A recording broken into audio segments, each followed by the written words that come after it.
En Forcall, en la comarca de los Puertos de Morella, se encuentra el Hotel Palau del Sosset.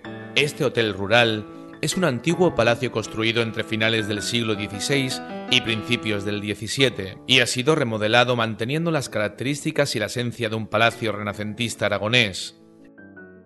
El hotel cuenta con 20 habitaciones de esmerada decoración y totalmente equipadas.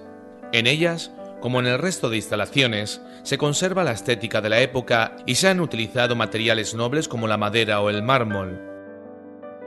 Entre las instalaciones del Palau del Sosset, destaca su restaurante donde degustar la gastronomía típica de la zona, una cafetería y una sala de televisión para descansar. Pero para disfrutar plenamente del relax, el hotel cuenta con una zona de spa perfecto para acabar un largo día de turismo rural. Hotel Palau del Sosset, cuya esencia está en su historia, tradición y calidad.